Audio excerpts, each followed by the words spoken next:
تخيل معايا شاب يتيم وكل زمايله اللي في المدرسة بيتنمروا عليه، لكن بتحصل المفاجأة، بيكتشف إن عنده قوة مرعبة، قوة بتعادل قوة ملك الشياطين ويمكن أكتر.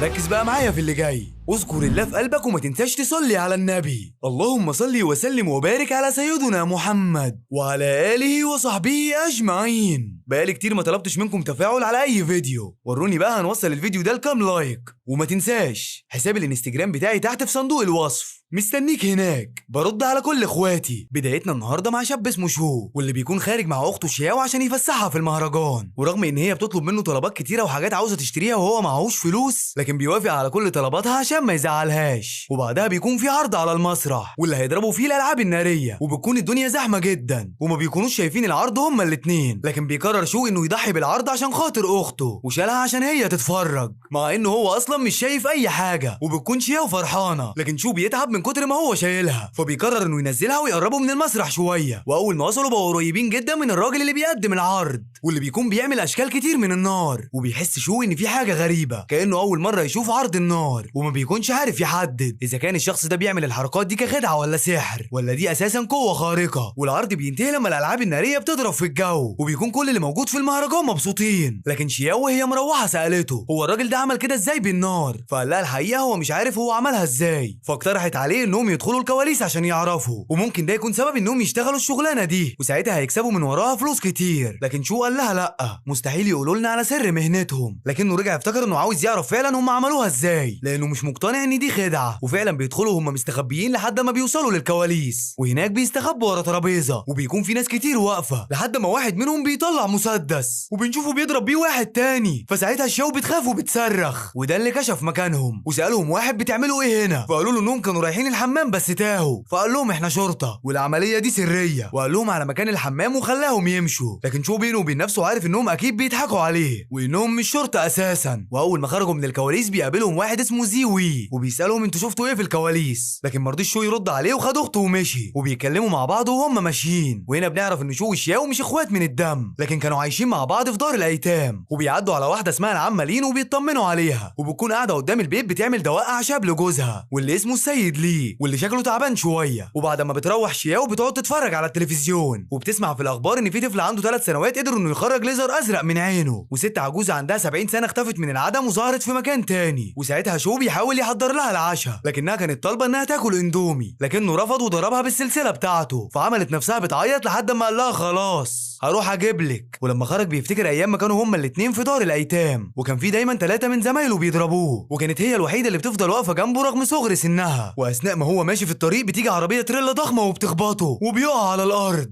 والدم حوالين جسمه، وساعتها السلسله اللي كان لابسها بتنور وبترفع جسمه بعيد عن الارض، وبيفضل الدم يضخ في جسمه كله. بتحصل معجزه وبيفوق ومش بيكون حاسس باي وجع، وفي نفس الوقت بيكون السواق واقف جنبه شكله مرعوب عشان مفكره مات، لكن بيقدر شو انه يقوم من مكانه وبيقول للسواق انت الغلطان، انت خبطتني وانا ماشي على ممر المشاة ولازم تدفع لي فلوس كتعويض. لكن السواق بيخاف وبيجري يركب عربيته، بيهرب بسرعه وبيقول على شو انه شبح، لكن شو بيفضل يسال نفسه هو انا ليه مش حاسس باي وجع، وبيقول لنفسه انه ممكن يكون عنده قوه خارقه. وبعدها بيكمل طريقه وبيروح السوبر ماركت بيشتري الاندومي، لكن صاحب المحل بيخاف منه وبيقول له انت ايه اللي حصل لك، فلما بيشوف شو الدم على دماغه بياخد الاندومي وبيجري بسرعه لدرجه انه بيخبط في الناس وهو بيجري. ولما بيدخل لاخته بتساله ايه اللي حصل، فقال لها ان في عربيه خبطته لكن خبطه بسيطه وما حصلوش حاجه، وبيديها الاندومي بتاعها وبيقول لها انه هيدخل يستحمى عشان يشيل اي اثار دم من على جسمه. لكن وهو في الحمام فضل يتاكد ان مفيش اي جروح، وكان مستغرب جدا لحد ما خد باله ان في علامه ظهرت على كف ايده الشمال، وهو قاعد بالليل لوحده بيتفاجئ ان في قايمه ظهرت قدامه وموجود فيها اسماء اشخاص ما يعرفهمش، وبيفتكر السواق لما خاف منه. ساعتها ظهرت ارقام على راسه، وكمان نفس الارقام دي ظهرت عند صاحب السوبر ماركت، حتى ظهرت في الناس اللي خبط فيهم في الشارع. وهنا بيفهم ان قوته الخارقه اشتغلت وانها بتزيد لما بيخوف اي حد، وبيقول لنفسه انه بالطريقه دي ممكن يبقى ملك الشياطين، وبيظهر قدامه انه ممكن يلعب لعبه اليانصيب، وفعلا بيشغلها وبيكسب تفاحه، ولما بياخدها ما بيكونش عارف يعمل بيها ايه، لكن جرب ان هو ياكلها، وساعتها طلعت ليزر احمر، وده زود قوته الجسمانيه بعضلات وخلته حاسس براحه كبيره. وبيكون كل مره بيلعب فيها بيتخصم منه 100 نقطه، وهو كان عنده 501 نقطه، ووصل انه بقى معاه نقطه واحده بس. لكن بيكتشف ان لما فلما الشاو طلبت منه يعمل لها الاندومي قال لها اعمليه لنفسك، فاتضايقت منه، وده ساعتها كسبه 100 نقطه لانه تسبب ليها بمشاعر سلبيه، وبقى مبسوط جدا انه كسب نقط تاني. وبعدها كان قاعد بيتفرج على التلفزيون وبيعرف ان في حريقه في السوق اللي في نص المدينه، وقرر انه هيطلع يشوفه من فوق سطح البيت. لكن لما طلع اتفاجئ ان الاتنين اللي شافهم في كواليس المهرجان موجودين، فاستخبى منهم بسرعه، وبعدها بيقربوا منه فبيحاول انه يهرب منهم بسرعه. وقبل ما ينزل على السلم بيشوفوه وبيسالوه انت بتعمل ايه هنا؟ فقال لهم ان ده بيته وده السطح بتاعه، وهو كان خارج يجيب الفجل بتاعه من فوق السطح. فقالوا له انت لازم تدخل البيت حالا لان الوضع خطير وما تخرجش ابدا. وبعد كده فضلوا يتنططوا فوق سطح البيوت، وبينزل شو بعد ما كان مرعوب، وبيشوف اخته وبتقول له انت بتتكلم مع مين بره، لكن بيقاطعهم صوت واحد وقع من فوق السطح. لكن شو بيقول انه هيخرج لوحده، وبيقول لاخته ما تخرجش ابدا، وده بيخليها تتضايق، وساعتها برضه بيكسب من وراها نقط.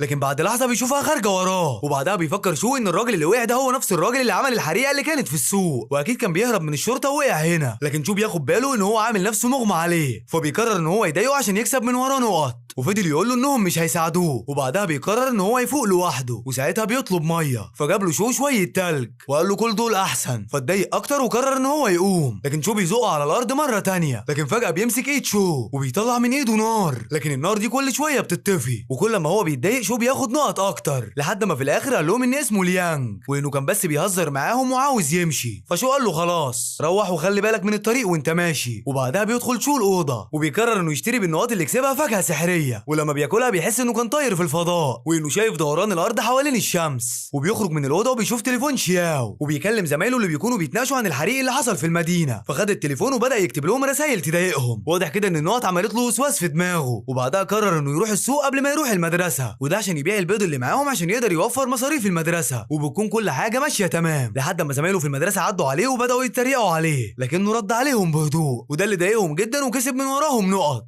وبقى محترف في انه ازاي يكسب من اللي قدامه بهدوء، لحد ما واحد منهم قال له انت لازم تخلص بسرعه عشان تلحق المدرسه، وبيفضل يتريق عليه اشتريهم انت وانا امشي. فقال له باستخفاف ماشي يا عم، هما بكام؟ فعلى طول شو مشى كل الناس اللي كانت واقفه في الدور، وقال له دول 47 بيضه يعني ب 75 يوان. فساعتها اتصدم وقال له بس انا معيش فكه، وطلع له الفيزا الذهبيه. وساعتها جت واحده اسمها سيو كينج وقالت له خد انا معايا فكه اعتبرهم سلف، وده اللي فرح شو جدا. وبعد ما دفعت الفلوس ما رضيش ياخد البيض وقال له خليهم ليك، ومشي وهو متضايق. وبعد كده بنروح للمدرسه الثانويه وتحديدا في الصف الثالث، وده اللي بيكون فصل شو. وبعدها بيسمعوا انه في واحد قوته الخارقه ظهرت في الصف السادس، وعلى طول كلهم راحوا وكان في زحمه جدا. وبيسال بيلينج اذا كانت تعرف اي حاجه عن اللي بيحصل، فقالت له ان في طالب قوته الخارقه ظهرت وتهجم على مدرس وكان عاوز يرميه من فوق السطح، فطلع بسرعه على فوق، فشاف كل الطلاب متجمعين والشرطه كمان وصلت. وطبعا ده بعد ما المدير الهوي اتصل بيهم، فكان عاوز ياخد منهم نقاط بسبب مشاعرهم السلبيه. وفضل يفكر لحد ما قرر ان هو هيقرب من الطالب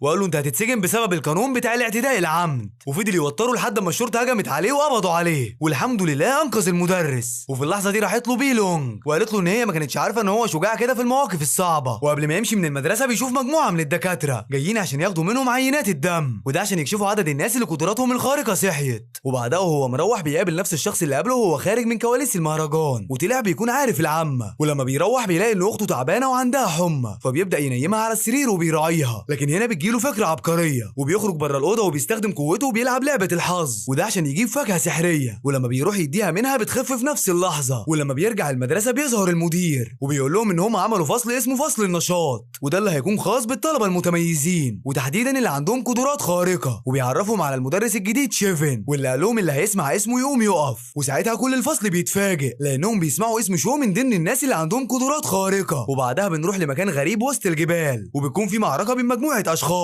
وفي واحد شكله غريب بيقدر يهزمهم كلهم. وتاني يوم في المدرسه بيجي لهم طالب جديد، والطالب ده بيكون اسمه جيانج، وده طالب عنده برضه القدرات الخارقه، وبيروح يقعد جنب شو وبيتعرفوا على بعض. وفي نفس اليوم بالليل بيروحوا اول درس ليهم، وبيكون المدرس بتاعهم هو شيفن، لكن بيستغرب شو لان ده نفس الشخص اللي كان في كواليس المهرجان، وهو نفس الشخص اللي كان فوق السطح بتاع بيته. وبيسال نفسه ليه هما بيعملوا كل ده، وبيسالهم ايه اللي يعرفوه عن الصوديوم والبوتاسيوم، وبيقف شو يجاوب، لكن بيبدا يهبط فبيرجع يقعد تاني. وقال لهم ان الصوديوم هو الكاشف الوحيد عن عينات الدم اللي بتكشف القوه الخارقه. وساعتها بيضيف جيانج معلومه كمان، وانه كان بيستخدم في تبريد المفاعلات النوويه، واللي كمان بيستخدم في صناعه الاسلحه السحريه. وساعتها بيبان على جيانج انه شاطر جدا، وبيبدا يشرح شيفن عن تجربه الصوديوم بالاختلاط بالدم، وقال ان دم الناس اللي عندهم قدرات خارقه بيتحول من الابيض للاسود، وكل ما درجة الغمقان بتزيد قوته، وبيقول لهم ان هو هيعمل ليهم اختبار الصوديوم، وهو واثق فيهم انهم هيكونوا اعمدة في المستقبل في المدينة. وبعد الاختبارات بيظهر ان ليو وجيانج عندهم كفاءة من الدرجة التانية، وبيظهر ان شو اقل درجة فيهم، لكن ما بيكونش متضايق. ولما بيروح البيت بيقرر ان هو ياكل من الفاكهة السحرية، ودي اللي هتزود كفاءته في الاختبار الجاي. لكن بيتفاجئ ان النظام بيقول له ان هو استهلك كل النقط بتاعته، وان الفاكهة دي مش هتكون موجودة بعد كده. وبعدها بيكون قاعد مع اخته وبيجرب حظه في النظام لحد ما بيظهر له ورقة سودا، وما بيكونش فاهم ايه ده، وبيمسكها في ايده وبتطير ناحية دماغ اخته. وفجأة الكوكب كله بيقف عن الحركة، واخته بتحس انها شايفة كوكب الارض من الفضاء. وبعدين بيحاول انه يشغل نظام الحظ بتاعه، لكن ساعتها بيجيله نفس الوجبة اللي ما بيحبهاش، فقرر انه يكسب من وراها فلوس، وراح السوق وقرر انه يبيعها. وناس كتيرة جدا اشترت منه لدرجة انه بقى يكسب منها اكتر من بيع البيض. وبعدها بيقعد في اوضته بالليل وبيجرب كل القدرات الجديدة لحد ما قدر ان هو يعمل سيف سحري، وبيقدر انه يتحكم فيه. وبتكون دي اول مرحلة من المراحل السبعة للقدرات الخارقة. وبعدها بيروح الحصة مع المدرس شيفن، واللي بيعلمهم تدريب جديد عشان يزودوا قوتهم، وبيفضل شو يتدرب عليه حتى وهو في البيت، لكن بيواجه صعوبة انه يطور سلاحه السحري. وتاني يوم بيقابل جيانج وبيسأله عملت ايه في التدريب، فقال له انا فضلت ساعتين اتدرب لحد ما قدرت اوصل للقوة الروحية. ولما دخل الفصل لقى ليو عمال يكسب العيال في لعبة الريست،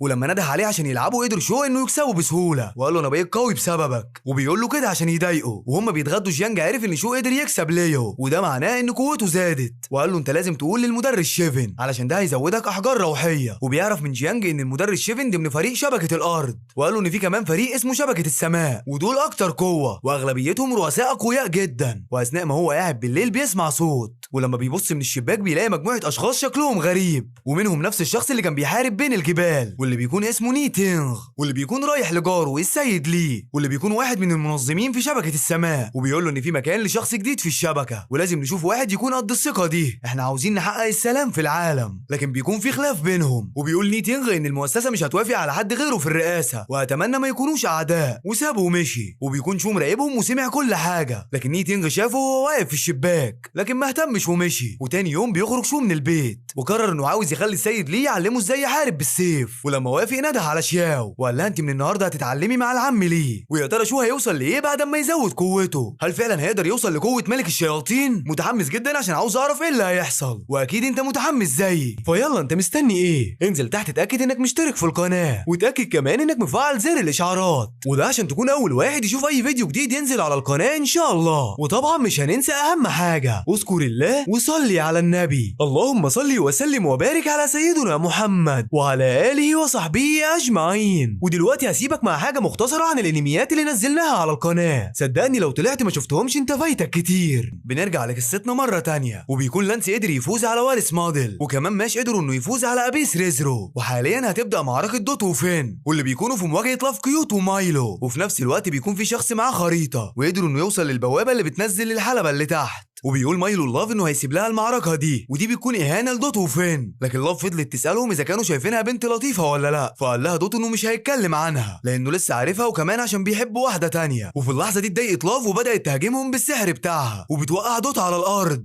وبتقول له ان ابوها قال لها تاذي اي حد ما بيحبهاش، لكن دوت استخدم سحره ورمى ناحيتها كتل ناريه، وبتفهم لاف انه قاصد يرميها جنبها، وده عشان يحجب الرؤيه عنها ويحاول ياخد العصايه بتاعتها، لكنها بتكون سابقه بخطوه وبتضربه قبل ما يوصل لها، وبتقول له انت ضعيف جدا والسحر بتاعك مش هيقدر يقف قدام السحر بتاعي. وقالت له انه مايلو بيقدر بسحره انه يحول اي شخص لحجر، وهو مشي عشان يروح لماش، وفي خلال 30 دقيقه لو محدش انقذ صاحبكم هيتحول لتمثال حجري. وبعدها حضرت اعصار بياخد دوت جواه، وبيكون خطتها انه مجرد ما الاعصار يتملك منه مش هيقدر يخرج منه ابدا. وفي نفس الوقت ده بيفتكر دوت وهو طفل صغير لما الاطفال كانوا بيضايقوه، وكانوا دايما بياخدوا منه المقشه الجديده، لحد ما بتظهر اخته وبتنقذه من الموقف اللي هو فيه، وقالت له انت مش هتثق في نفسك ومش هتدافع عن نفسك، لازم الاول تلاقي صديق حقيقي يدافع عنك. وبعدها بيفتكر موقفه قصاد سيلفا والبنت اللي كانت معاه، بيفتكر لما ماشي اتعصب وضربهم هما الاتنين علشانه، وبتكون لاف قررت انها تروح تضرب فين، لكن بتتفاجئ ان دوت قدر يخرج من جوه الاعصار، وبتستغرب انه ازاي قدر يلغي التعويذه بتاعتها، وقررت تهاجمه مره تانية، لكن المعلم صد الهجمه بتاعتها، وما بتكونش مصدقه اللي شايفاه لانها بتشوف علامه الصليب الاحمر على وشه، وبتعرف ان دول مجموعه ايري اكروز اللي لما بيتعصبوا قوتهم السحريه بتتضاعف لوحدها، وبيبان الخوف في عينها ومش قادره قادرة تتصرف، وبيجهز دوت 100 حجر ناري وبيحدفهم كلهم عليها، وبعدها الدخان بيختفي وبتكتشف انه كان قاصد ان النار ما تجيش فيها، وقال لها ايه الخوف اللي انت حاسه بيه ده، وبكده انا هزمتك. وبيكون فين فرحان انه قدر يفوز على رقم 5 في فريق لانغ، لكن بيظهر حيوان مصنوع من الحجر وبيهجم على دوت، وبعدين بيظهر مايلو واللي بيكون هو اللي ورا الهجوم اللي حصل على دوت،